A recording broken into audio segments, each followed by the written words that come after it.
Abducted from another world, sent to a whole new planet, forced to fight fearsome beast, fall in love with an alien, become his mate, and start a battle. That's just book 1. What happens in book 2? Coming up next, right here on The Right Stuff.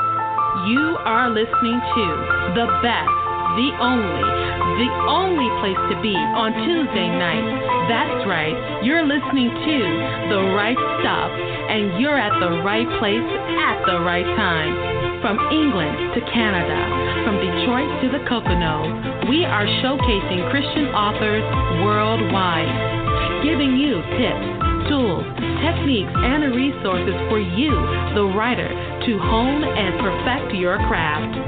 Tune in every Tuesday at 7 o'clock p.m. Eastern Time right here on WPJC 104.5. And your host, Parker J. Cole.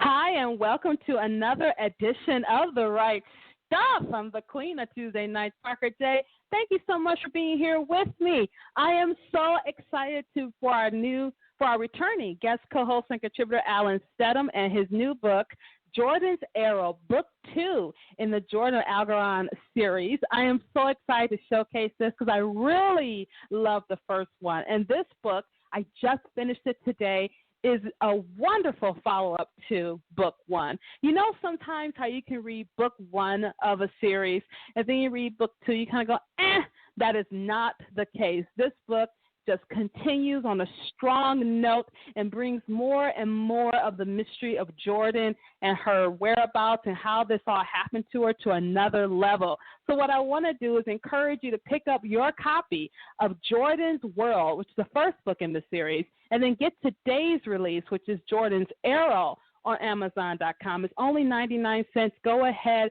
get that today. You are going to enjoy it. This book has everything you can possibly think of for the speculative fiction reader. I know you are going to enjoy it. I got to tell you guys, I just published my very first audiobook. I went ahead and took the leap of faith, and I had 316 Audio by Jacqueline Protho. She manages that company. They produced my first audiobook, and the audiobook is for An Agent for Ariel. It's on audible.com, ACX, wherever audiobooks are sold. Oh, no, it's just basically on ACX, iTunes, and Audible. I did exclusive. And so I'm very excited. So far, people have bought the audiobook. I haven't gotten any feedback yet, but I'm very excited about it. It's my very first one. Come to find out, the narrator was Bonnie Turpin, and she's an award-winning narrator. She narrated the Ariel part of the story, and then Sean Creston, he narrated Caleb's part of the story. So it was really fun. And what I really liked about Jacqueline Protho's company is that she took all the work out of it for me. I did not have time to look for narrators myself. Definitely didn't have time to produce it myself, nor the know-how. She took care of everything. I highly recommend her services, having used them myself. So when I play her ad, go ahead and make sure you go ahead and contact her. She will take care of all of your audiobook needs. And it's 316 Audio, and she also owns Audio Flow. Highly recommend, and I want to thank Jacqueline so much for her help.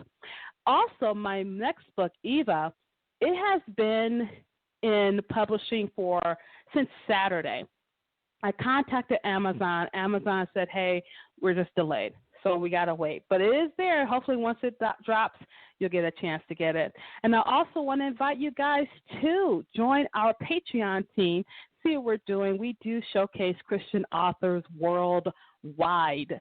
And when I say Christian authors, that's exclusive. Now, some Christian authors do write for the general market. Sometimes they write just for the faith-based market. But it's unique that we showcase Christian literature, Christian authors, and I enjoy doing that. I have been doing that for the last 7 years. So prayerfully consider being a part of this ministry. We want to definitely thank our sponsors, Chris Watcher and R.D. Palmer, as well for sponsoring, coming on to the team. They are sponsoring this show. I really appreciate their help. If you want to weigh in, you know you can by calling in at 646-668-8638. and then press that 1 to be live on air, or hit me on Twitter at Parker J. Cole, #RightStuff, with your questions or comments. We're going to go ahead and take a quick short break. We'll be right back after these messages. Don't go anywhere. More with Parker and her guest on the Right Stuff Radio Show. We'll be right back. Are you an indie author looking to create audiobooks listeners will love? At The Audio Flow, we handle the entire process, from casting the perfect voice to distribution. Contact us today at 317-927-8770. The Audio Flow, a new way to do audio. How do fantasy and sci-fi help make us into better people? And how can Christians best glorify our Lord Jesus Christ as we enjoy these stories? Also, where can you find the best fantastical Christian novels? Yes, they do exist, and we know exactly where to find them. From the creators of Lorehaven magazine and from biblical Christian storytellers around the world comes a new podcast for readers of amazing stories. We call it Fantastical Truth. I'm E. Stephen Burnett. And I'm Zachary Russell. Our mission is to find biblical truth in fantastic stories. We apply the wonders of these imaginary worlds to the real world our Creator has called us to serve. Toward that chief end, we will find the best novels by Christian authors, fantasy, science fiction, and beyond.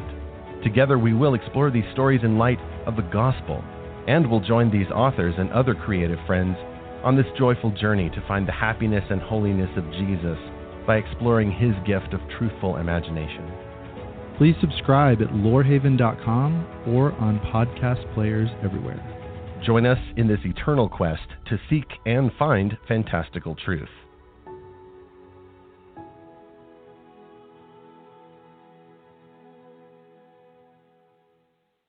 We're back, and you're hanging out with the Queen of Tuesday Night, Parker J. and her guest, right here on The Right Stuff. Hi, and welcome back to the show. You're listening to The Right Stuff here on WPJC 104.5. So very glad you are here with me today. A lot going on. I hope you guys are staying safe, staying healthy. I hope you're doing everything you can to protect your family, and I'm hoping that we all get through this, come out in one piece. Definitely want to pray for all those who are going through the pandemic, just so you know that we are really all in this together in some way. And just, we're praying that the Lord's going to take care of everything so we can get back to some semblance of normalcy. But today, I'm so excited to talk about the second book in the Jordan of Algernon series with Alan Steadham. This book is fantastic. It's a wonderful story right from Jordan's World. So you have Jordan's World, which is the first book, available on Amazon, and then now you have Jordan's Arrow, and I can't wait to talk about it with Alan. So without further ado, Alan, how are you doing today? I'm doing great. It is a pleasure to be back on with the Queen of Tuesday Night. Oh, thank you so much. I really think you mean that. No, I'm just joking. I'm so glad you're back with me, Alan. We had such a great time the last time because just talking about your book and all the various nuances and themes that were in it, and now to have Jordan's Arrow out there so our listeners can get to it. It's just a wonderful story. Like I told our listeners, in book one, she gets abducted, taken from her world, made to, be in this alien world that's not her own. And then she falls in love, which is not a spoiler, but she falls in love. And that's just book one. Now we're in book two, and her journey continues. And this journey is amazing. One thing I love about this book is that Jordan didn't ask for any of this, right? She was 17 years old, being a 17-year-old girl, and then she gets abducted. Literally, like the aliens came, and they just took her from her home. And so now she's in this world, and things have changed for her. And so there's a lot going on. And there's a Bible verse that you use to kind of show what's happening here. And it says, to everything there is a season and a time to every purpose under the heaven, a time to be born and a time to die, a time to love and a time to hate, a time of war and a time of peace. And that verse really captures what's going on in Jordan's life, that she's going through a lot of seasons of change, seasons of maturity, seasons of great peril, seasons of making mistakes. Lots of things are happening to Jordan. So that's why I can't wait to let our listeners know about it. But before I do that, you've been writing some time, Alan. How has that experience changed you as you look back at Mindfire, then you got the Jordan Algaron series? What has changed from Mindfire to now for you? Well, one, I've had a chance to work a lot more closely with my publisher. I've gotten to learn more about the publishing journey, as it were, and I've had a chance to try different things out and get different perspectives. And it's a lot different writing a series than it is just writing a standalone book. And so, in writing the Jordan series, it really it's interesting because as a reader, you follow along these books and you go on a journey. Well, the writer goes on a journey too to make these books. And so the fun part with me is we talk about time to time the plotter and the pantser. Well, I'm both. I have a general idea where things are going, but sometimes the Lord lays big surprises on me along the way. And so there's been a lot of that in the Jordan series. There was things I didn't know was going to happen until right before they happened. And that's exciting for me as a writer. And then to be able to pass that on to the readers, it's a real joy. And I think what is interesting about writing a series is that people have an opportunity to really connect with your world. And it doesn't matter if it's speculative or romance or sci-fi, whatever. They have a chance to really get immersed in this world that you bring. So as a writer, as you went from just writing one book, I know you did comics and stuff, but as you did from one book and then you have a series now, what do you find, do you find yourself trying to make sure that you tie all the ends up? You know what I mean? Because sometimes you can be writing, like, I got to explain that one part. Tell us about that. Right. That's a good question. And I will say that with the Jordan series, I tried to do that, but I also had to go with what the Lord showed me to do or not do. And so I can tell you that, without giving spoilers, that by the end of the series, a lot of questions do get answered, but there's some things that are deliberately left to the imagination. And I think that that's good. I think that if you answer everything, I think it runs the risk of feeling forced or feeling rushed but if you leave it to where it's like, oh, okay, well, all right, then this happened, but this didn't happen, but okay, I can kind of see where that's going. And so that gives you that lets the imagination play. And I think that by not answering every last little thing, that I think that as long as it's not a major thing, if it's something like a crucial point of the entire series and you don't address it at all, then that's not good. That's not going to be satisfying for the readers. But if you leave little tidbits about certain characters, like, for instance, Mindfire ends on a cliffhanger, but it's not a bad cliffhanger. It's a cliffhanger that leaves the imagination open. Okay, well, maybe there will be a sequel, maybe there won't be a sequel, but it's okay where it ends. You know what I mean? And I think that makes a lot of sense. If you answer every question, sometimes you leave no mystery. And best stories are the ones with cliffhangers. We all know about The Matrix. Matrix changed movie making. That's how innovative it was. And particularly how you kept perceiving the Matrix, whether we were in the Matrix, whether Neo was in the Matrix, whether, what was the Matrix? Is it Christian messages, secular messages, all kinds of things. And people really do like to have their senses and their mind stimulated in different ways. And so I totally understand that. I know go ahead, what were you going to say? No, I understand. I'm just agreeing with your point. Oh, okay. I didn't want to stop you from talking, but I love that. And with Jordan's Arrow, I know there's going to be some questions. And in Jordan's Arrow, we follow this woman. And what I love, and I know it's a small spoiler, but you can kind of tell from the cover, it's not really a spoiler. I love that you made her a mother, because it's not as if things changed now that she's this woman, a lot of times they have a more secular view about, superheroes, they have no children or something like that. No, she has a mom. She's a mom, and she's being a mom and showing that versatility that women have. Like, she didn't stop becoming herself because she had kids. Right. And I like that. So what was your reason? Was that one of the reasons behind making her a mom, or is that just a natural progression of the story? I think it's a natural progression of the story, and it also answers questions because, without giving spoilers from Jordan's World, we go through and there's kind of this question of, her relationship with Bhopal, who's, one of the Makta. And so we know that they're mates, but it leaves off at the end, and I wanted to avoid the question of is she going to be a mother or isn't she going to be a mother? I didn't want to do that in the first book because it was so early on in her tale, and it was such a significant decision for her to choose a mate, at all, because here she is on this other world, and she's a human, and these people aren't humans, and that's a very significant decision, and so that's that needed its own room to breathe.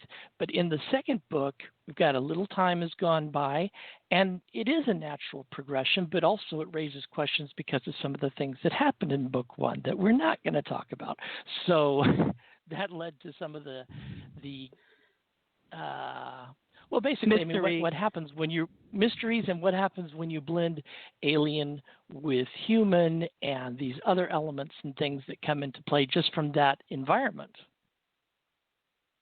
What I like, too, and that's something I would love for you to talk about, because in a lot of sci-fi, what they do is make it as if being, like, working with human DNA and being with human DNA is a bad thing, or you should try not to taint it. What was your thought process behind making these alien species compatible?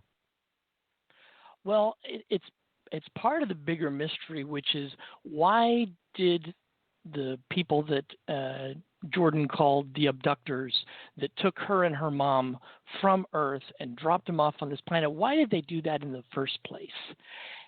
And it's not really a big spoiler since, like you say, it's on the cover, that she and Bhopal are biologically compatible, that the Makta people, that aliens and humans could be biologically compatible. There's a deeper mystery there. Why is that so? What led to that? And so that is a big part of the Jordan series. But we don't give you all of the answers right away because it's part of this whole saga. And I like that, actually, because as I was reading it, I said, you know what, it's so cool that the Makta are truly tolerant. Like, they love, okay? And they love from their heart, and they really embrace that godly love. And I know you use the Makta for that. Another aspect that I love about the Jordan Algaron series is this tribal culture. And this tribal culture is very distinct, but the whole planet has tribal cultures throughout the whole sphere, and each tribal culture has a different and unique way of expression, funeral rites, this and that. And I know we talked last time. You were saying, it's not a lot of speculative fiction that has that.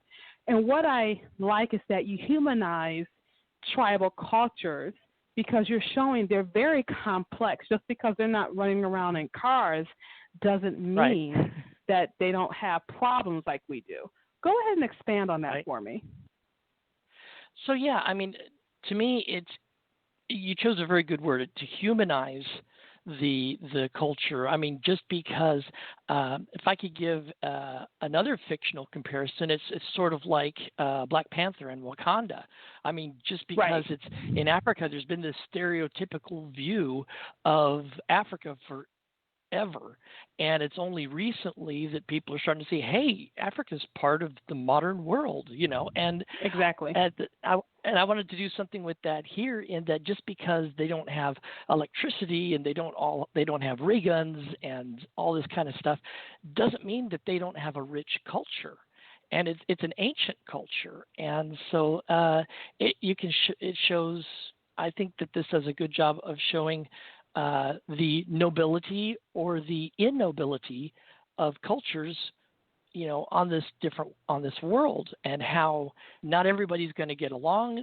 That you're going to have opposing viewpoints. It doesn't mean necessarily that this nation over here is evil or that nation over there is evil. It just means they have a differing viewpoint, and those competing viewpoints are vying for dominance or survival.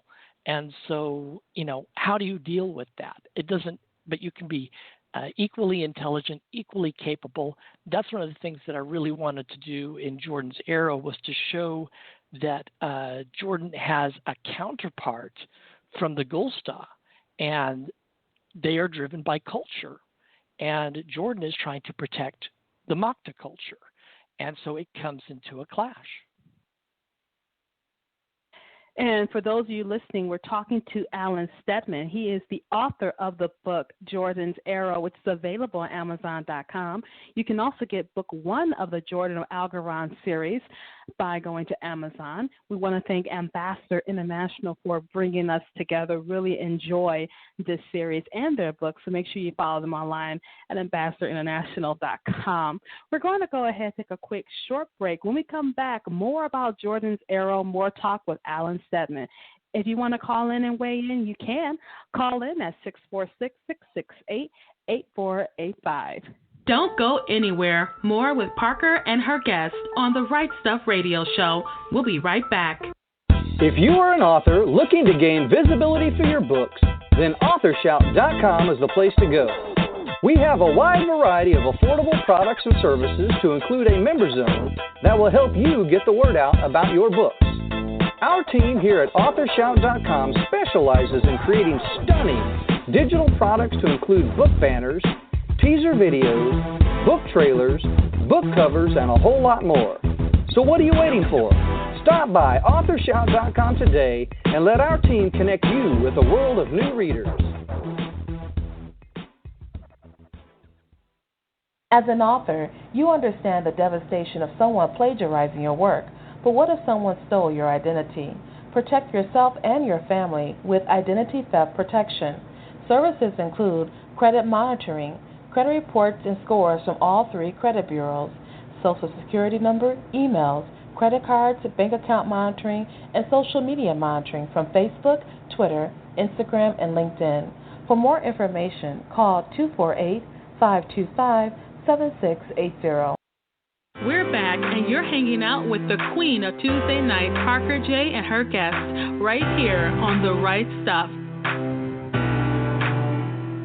Hi, and welcome back to the show. You're listening to The Right Stuff here on WPJC 104.5, talking to my good friend Alan Steadham about his new book, Jordan's Arrow. It's available on Amazon.com or wherever books are sold. I'm so excited to tell you about the Jordan of Algorand series. It's a wonderful series.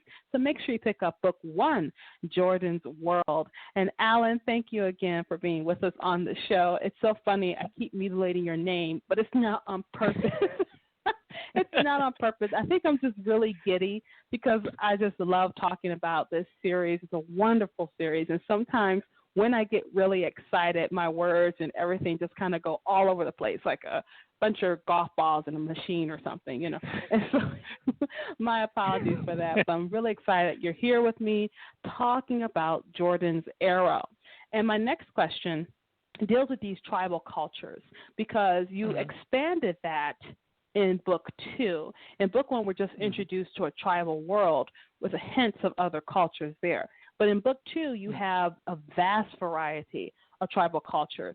And I really like the authenticity that came through. Like we said before the broadcast, we did humanize tribal cultures because just because they don't have the modern technology that we have doesn't make them less complex, It doesn't make them less human, and it lets them, and it's very honorable. Like one person said, I was watching a documentary on Netflix, he said, we can't keep tribal cultures inside this little glass box and not let them out into the world. You know, we need to, they need to be immersed in the modern world while not trying to, you know, turn them into drones and stuff like that. And so in this book, you've expanded that.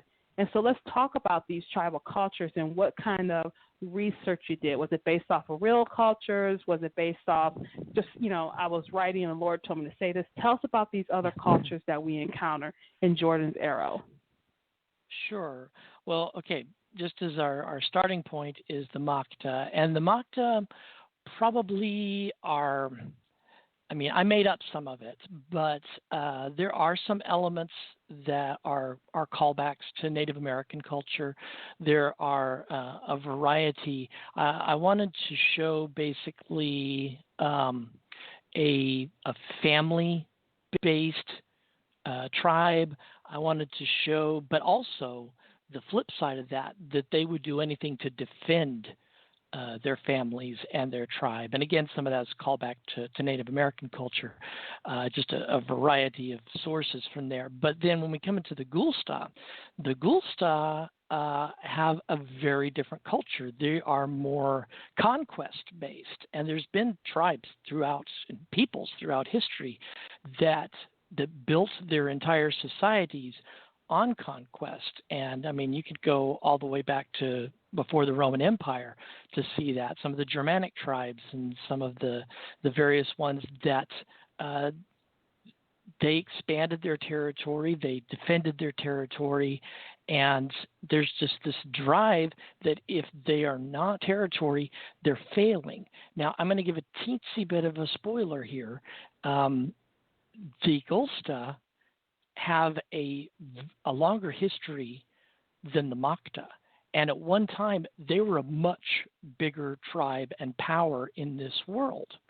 But something happened. We don't say what it is yet, but something happened, and all of the cultures across the world were reduced, and the sizes of the people were reduced to smaller numbers to where things are the way that they start in Jordan's world.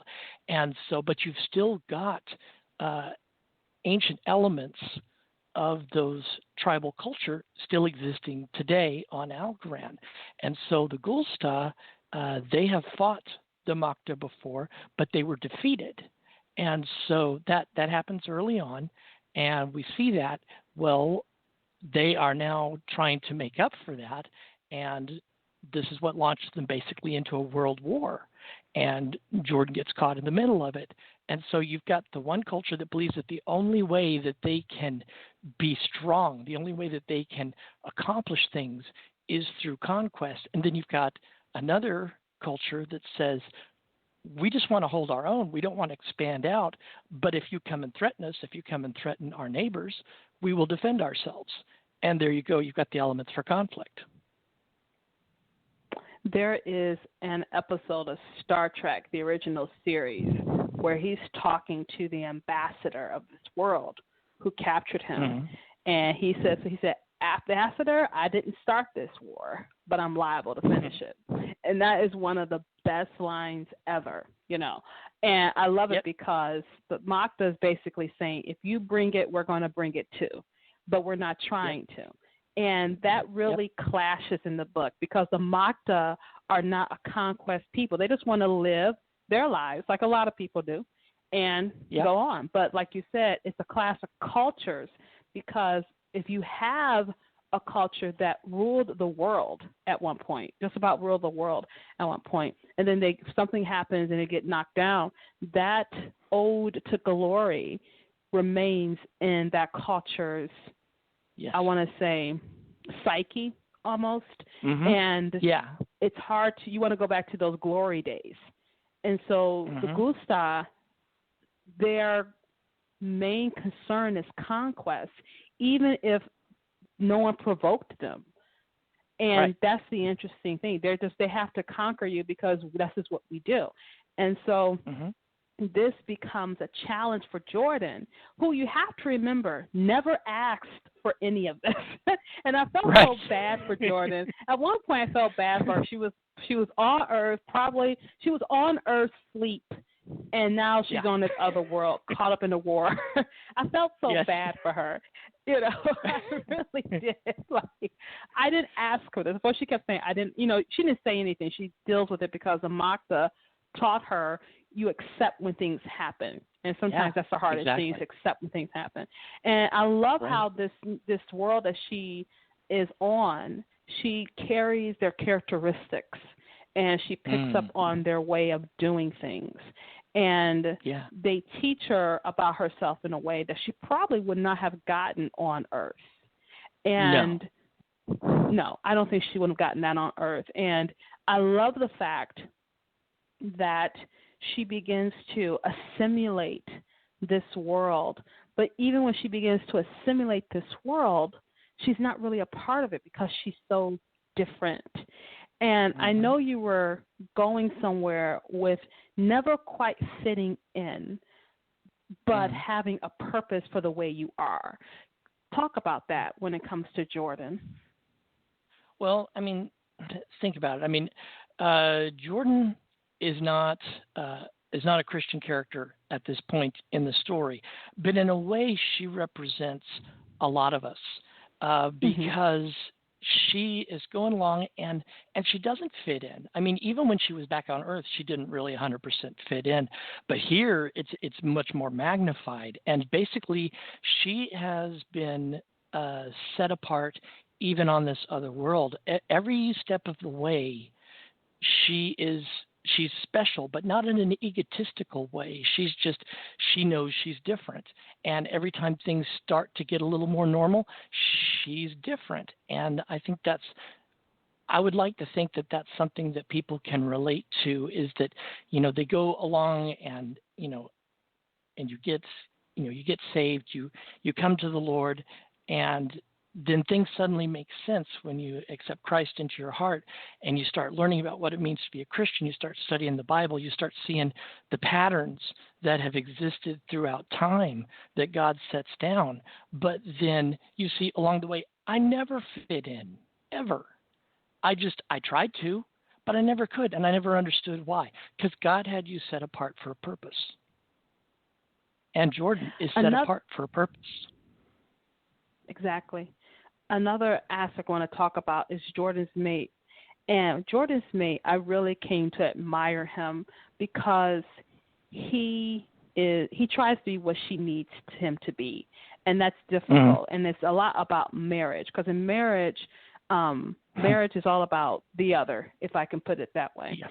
And here he is, if you will, in Earth terms, he takes a back seat to her because she's the one who's the chiefess of the Makta. She's the one with all these interesting things happening to her. But never once does he feel inferior to her.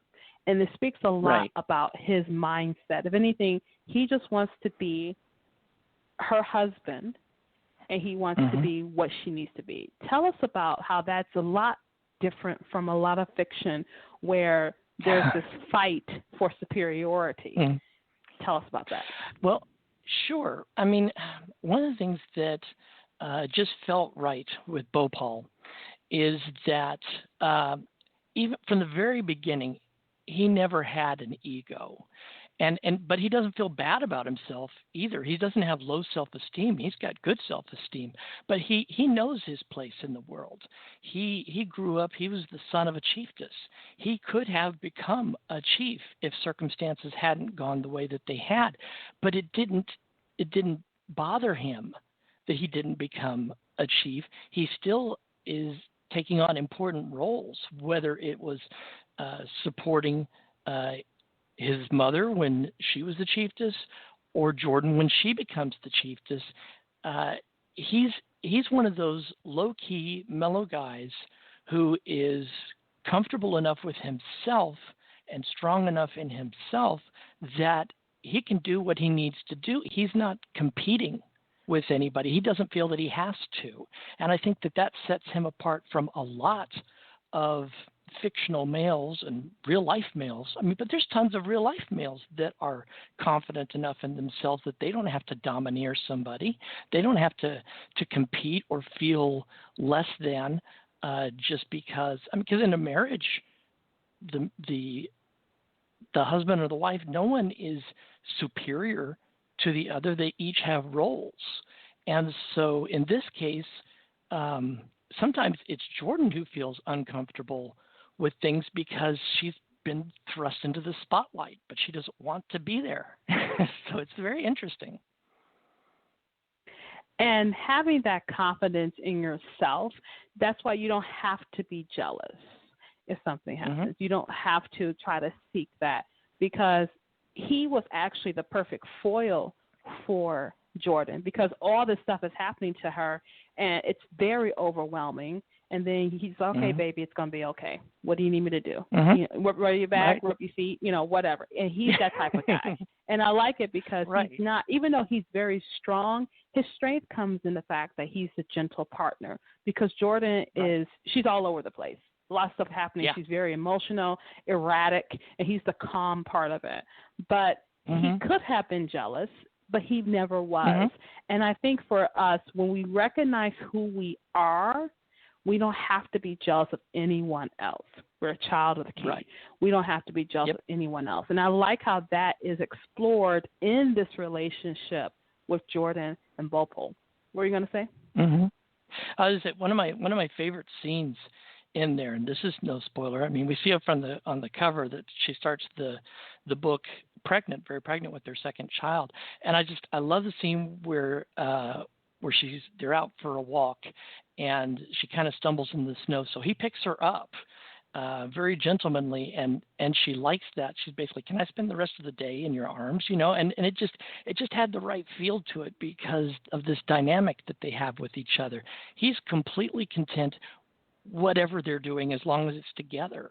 And I think that kind of symbolizes their love, you know, because she's a very needy person just by necessity. She has to be, because she's got all this responsibility and all these things that are going on. But he is in the perfect position to provide everything that she needs. And then he's got the confidence not to be overwhelmed by any of it.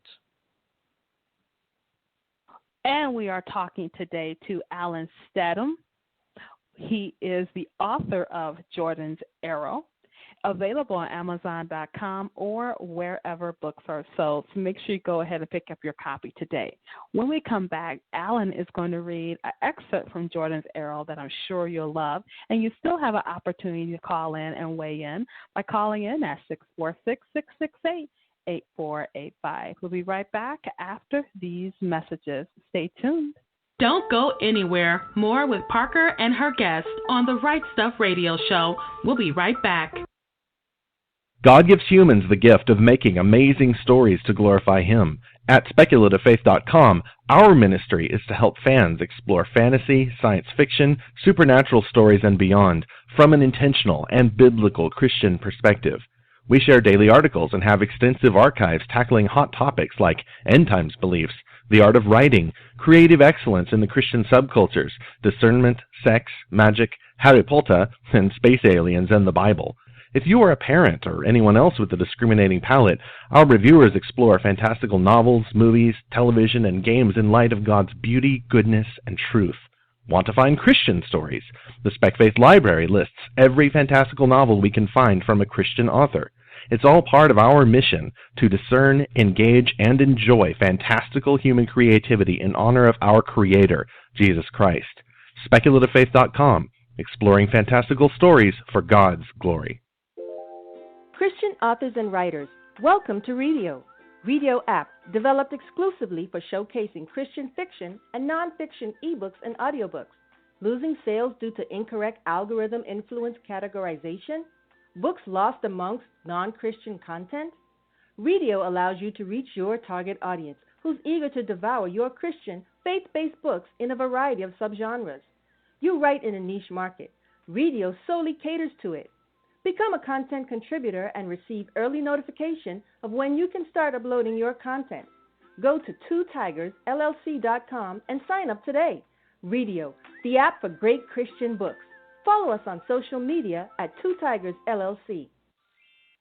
We're back, and you're hanging out with the Queen of Tuesday Night, Parker J, and her guests right here on The Right Stuff. Hi, and welcome back to the show. You're listening to The Right Stuff here on WPJC 104.5. So very glad you're here with me today, talking to Alan Steadham. He is the author of the book Jordan's Arrow, available on Amazon.com or wherever books are sold. Once again, an offering from Ambassador International, so make sure you visit their website, ambassador-international.com. I know you're going to love their selection of books. And Alan, I told our listeners that you will be reading an excerpt, so what I'm going to do is shut up and let you read. So go ahead and start whenever you're ready. Okay, so this is from Chapter 3, and this is introducing Ilsketh Jartov, who is the leader of the Gulstar people. The ruling council was in a state of chaos that Ilsketh had never witnessed before. She sat in the council chamber, a circular hall hundreds of cycles old, built with large gray stones and having wooden pillars throughout. At the center of the room was a long, wide, and sturdy table crafted from the same rock as the walls. A bright fixture resembled a timbered, candlelit chandelier was suspended from the ceiling. Fresh air permeated from two small bay windows, one on the eastern wall as well as its opposite. Normally reserved and deliberate, the 18 members were loudly arguing with each other, following the news delivered by the guard. Most seemed to be in shock, while others were clearly vying to increase their own political power. Anger and disgust rose from within Ilsketh. She went and grabbed the ceremonial war hammer from its honorary place on the northern wall. She took its hilt firmly in both hands and slammed it into the middle of the ancient stone deliberation table. "Enough!" she screamed. "I will have order in this room." She succeeded in getting everyone's attention. They turned and faced her, stunned by her audacity and display of authority. However, she was Hengda. Legally, she was the only one with the right to command them, especially now. But they had not expected her to do so. "I know I have seen only 19 cycles and have much to learn," she growled, pacing the room like a cat, occasionally looking at various council members. "But even I know that now is not the time to fall apart." "Hengda is wise." That voice belonged to Segim Artol, the chief of the ruling council, an elder who had presided since before Ilsketh's birth. Tall and stout, he appeared astute, but weary, and perhaps wary as well. His hair was long, gray, and well-groomed. Like the rest of the council, he wore a midnight blue robe and ornamental jewelry made of local crystals and refined metals. Ilsketh looked at him with contempt, but kept her speech respectful. "Who were we fighting?" she said. "The Mountain Makta," Segim replied. "I had heard that the Makta were good fighters," Ilsketh affirmed. "Did our people die well?" "Their chiefess offered them the chance for peace, to retreat." Ilsketh made a low murmuring sound, her expression twisting into one of disgust. "That is not our way," she demurred coldly. "Yes, Hengda, our people fought to the last warrior, including the leader." "Good." Ilsketh knew Segim was not one to miss an opportunity and was clearly still upset by the Hengda embarrassing the council. He cleared his throat and looked her in the eyes expectantly. "You are now leader, Hengda. What shall we do?" Segim asked. "Do," Ilsketh repeated. "I will explain. Should your people punish these Makta for their arrogance, or should we set our sights on new territories?" His tone had been splendidly reverent, but Ilsketh had participated in enough council meetings to see the trap he had laid for her. Fortunately, she had anticipated his actions before entering the chamber and devised a plan of her own. Within the confines of their laws and traditions, they were not arrogant, she uttered slowly, even defiantly. "However, I will not let our people and our former leader go unavenged. In the early days, did we not learn from the example of Daltath?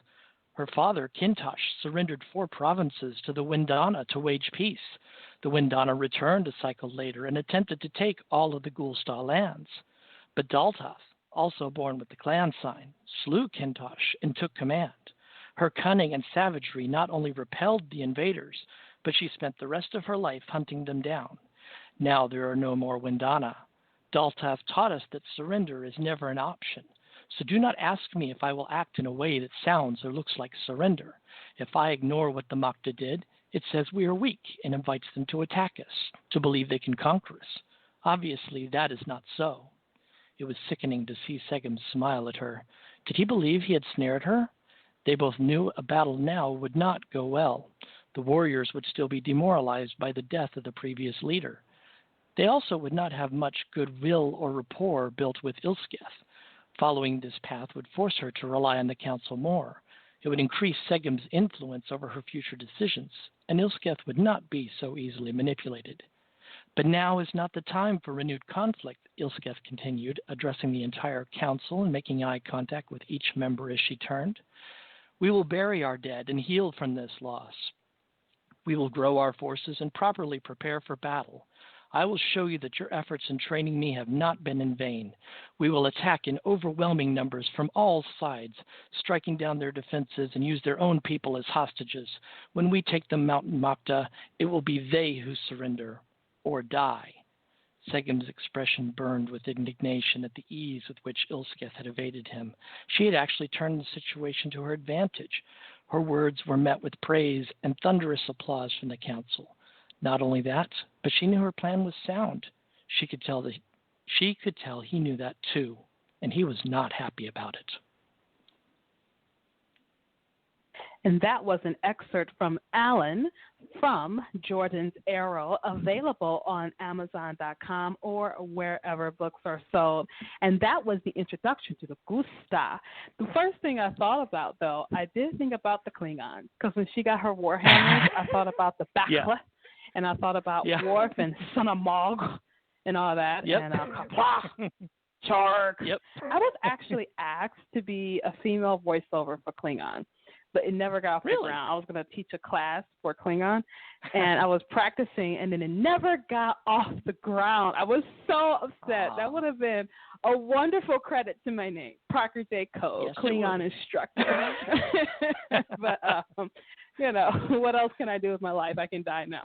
But, I love it, and I like how even though she's 19 years old, she has this mantle of responsibility, sort of the same way that this mantle of responsibility came on Jordan. So they have this parallel between them. And I don't know, what you find out with Ilsketh is that she was born with a certain mark upon her. So she was thrust into a destiny. Like Jordan, she had no control over that.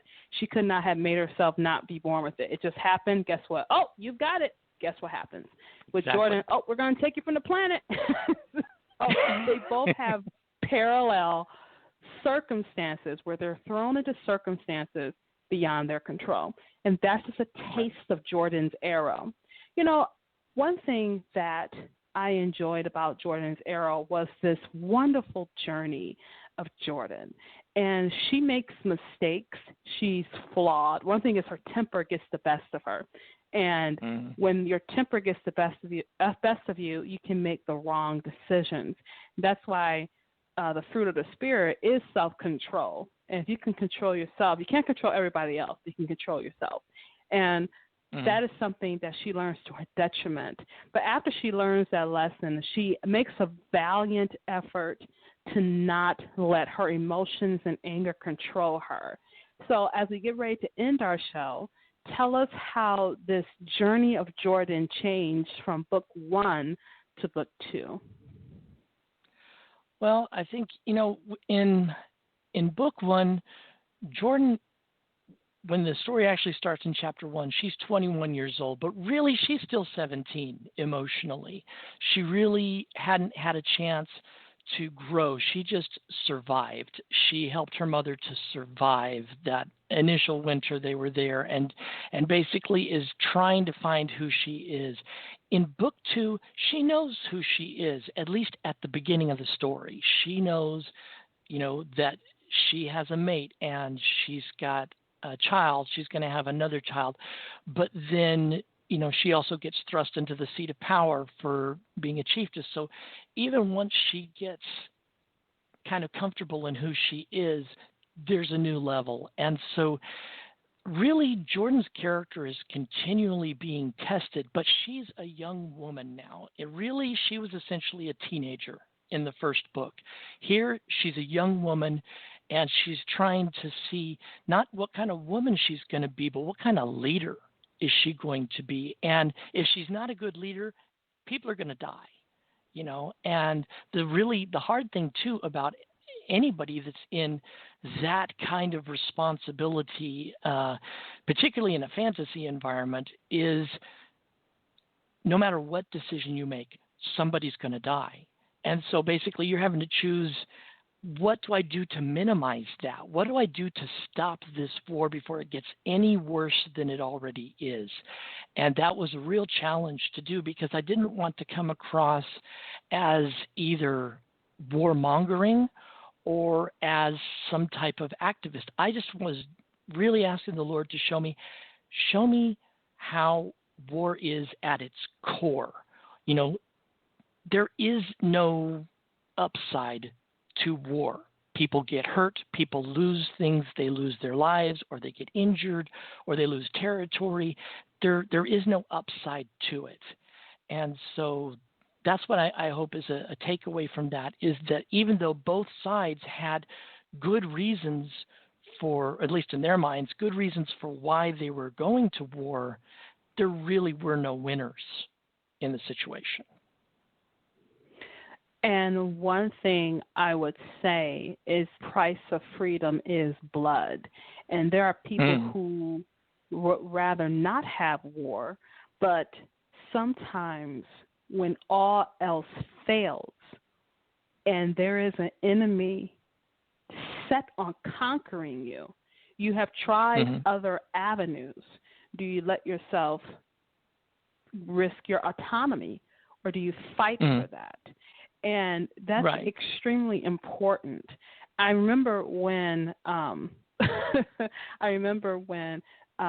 when I was really came to grips with that. I remember when some certain things happened in the world. I'm not going to get into it, but some certain things that happened in the world, and I was scared, because it's like, are you willing to die for it? I'm like, I don't want to die for anything, And so this is why you have soldiers. All of a sudden now, also the army came to mind, and let them fight it, because I don't want to do it, And so it just becomes very real when you start to realize that. And Jordan found that out with this war. She did not ask for it, but she had to deal with it. And I think that happens to us in life. Like this pandemic, we can really use it for today. This pandemic came. No matter what your thoughts are about it, we have to deal with it. And it's how we deal with it that's going to ultimately set the kind of character that we have. And like with Jordan, she had to deal with this war. And you have to remember, I always feel sorry for Jordan, because it's like, she didn't ask for this. She did not ask for these problems. She did not ask for these issues, but she had to deal with them anyway. And so Alan did a wonderful job bringing that part of the story to mind. What we're going to do is take a quick short break. When we come back, we'll have our closing thoughts with Alan as he gives us his social media outlets and more. We'll be right back after these brief messages. Don't go anywhere. More with Parker and her guest on the Right Stuff Radio Show. We'll be right back. Authors, are you looking for a new way to get your book in the hands of new audience of targeted buyers? Then a virtual book tour is for you. Right now, virtual book tours is an excellent opportunity for you to introduce your book and who you are as an author. Launching your book is very important. A virtual book tour will connect you with readers. We at WNL, we specialize in book tours, book blasts, radio tours, cover reveals, and Facebook chat. Promoting and marketing your book is what we do. Online publicity, the exposure and the publicity is what you need. Let us help you reach new readers and a new audience. We take care of everything so you don't have to. We set up the tour for you. We connect you with bloggers to advertise your book by way of interviews, guest posts, and reviews. If you are an author of a newly published book, have an upcoming release, or just want to give a previously published book new life, a virtual book tour is your answer. Check our tours out at www.wnlbooktours.com. Visit me on Facebook. I am the owner, Paulette Harper. We're back, and you're hanging out with the Queen of Tuesday Night, Parker J, and her guests right here on The Right Stuff. Hi, and welcome back to the show. You're listening to The Right Stuff here on WPJC 104.5. So glad you're here with me. We are talking to my guest, co-host, and contributor today, Alan Steadham. He is the author of the book Jordan's Arrow, which is book 2 of the Jordan of Algeron series, available on Amazon.com or wherever books are sold. So make sure you go ahead and get your copy today. You know, Alan, we had such a great time talking about Jordan's Arrow. We talked about the war aspect of this book because she didn't want to deal with it, but she had to deal with it. But there's some more depth to this whole war thing. Go ahead and tell us what that more of that depth is. Well, I mean, you said very well a moment ago that, freedom isn't free, that the cost of it is in blood. But another aspect to warfare is spiritual warfare, taking a stand for what we believe in as Christians, and that can come at high cost too, and that we all have to be, prepared to answer for who we are as people. And I think that defines our character as well. I'm glad you mentioned that. It reminded me of a story that Ravi Zacharias said that I listened to one of his sermons. And in the story, he talked about this man who had been horribly disfigured because he had these disfiguring marks on his face. And then he fell in love with this woman who saw him as an intellectual. She didn't care about his appearance. She just, cared about him as a person. And he was going to marry her. I mean, who wouldn't marry a woman who wouldn't run screaming from them when they saw them? And she said, I do not want to leave my country. But the Lord was calling him to go to this place. And she said, don't make me do this. I can't marry if you make me go off to another country. He was like, baby, please. I'm using my own vernacular. He said, please. Yeah. And she said, no. And he ended up doing what God told him to do. And he was tortured and everything. But he ended up translating the Bible in those languages in that country he was at. And so it does come at a cost. And mind you, he met a woman who loved him. And God's love superseded her love. And it must have been a very difficult choice. And whose lives did he save doing that? Because if he just stayed married to her, who she gave him something he never had, it would not have saved those lives of that country there. He had been tortured, too. He'd been tortured and everything. And I like that you put that out. With Jordan, too. And, let's say the Gusta had attacked the Makta with Jordan not being there. Just her being there waved the tide of how they were going to interact with this culture. And so we may see ourselves inconvenienced now, but what does it do for us later? How is God using this inconvenience for later? How does this pandemic will help us now for later? What are we going to learn? Now, one thing I know for sure is that a lot of people are starting to call on God. There was this article on Medium saying more and more people are getting more hostile toward Christians. I'm sorry, that's been happening for a very long time. It didn't start with the pandemic, I assure you. It didn't start with this century or the last century before that. But people are looking toward God for answers. People are like, I'm searching for the Lord. I need answers. And that's what's happening. So I like to include that with this whole thing about Jordan, because in the midst of some of the things that she experiences, she actually starts to cry out to someone bigger than herself. And when that happens, I think that's when the Lord can actually answer us, when we begin to ask questions, especially in the midst of catastrophe. When we start to cry out, because catastrophe makes us cry out. When you say, Alan, it makes us cry out, what is going on? Everything, right? And then he said, "Oh, now you want my, now you want my help. Now you want to listen to me." So, but thank the Lord. Sometimes we have that breaking point. You can be pushed so far, and then what do you do? Exactly. And I like that too, because it's at that time we recognize that we need answers outside of ourselves, because we realize we don't have the answers. That's what makes it astounding. So, Alan, give us your social media outlets, because what we're going to do, for those of you still listening, we're going to have an after show on my Facebook in about 10 minutes. So we're going to have an after show, and me and Alan talk about, who knows? It's an after show. So we're going to be talking about Facebook at 8:10 p.m. Eastern time. So, and then if you stay on Facebook, I think it'll stay there for a while too. So if you miss it, I'll come back later. But Alan, tell us where we can find you online. Okay, so the main thing is my website, which is alansteadham.com. That's ALLENSTEADHAM.com. I'm also on Facebook at JA Spec Fiction, JASPEC Fiction, and I am on Twitter at Mindfire Novel. That's all one word, Mindfire Novel. And I'm also on Instagram, Alan Steadham, all one word, ALLENSTEADHAM. Alan, thank you so much for being with us on the show today. Really enjoyed having you, and I cannot wait to have you back and have you back real soon. Thank you. And we were talking today to Alan Steadham. He is the author of the book, Jordan's Arrow, which is book 2 of the Jordan Algaron series, available on Amazon.com or wherever books are sold. Definitely enjoy this series. Make sure you pick up the first book, Jordan's World.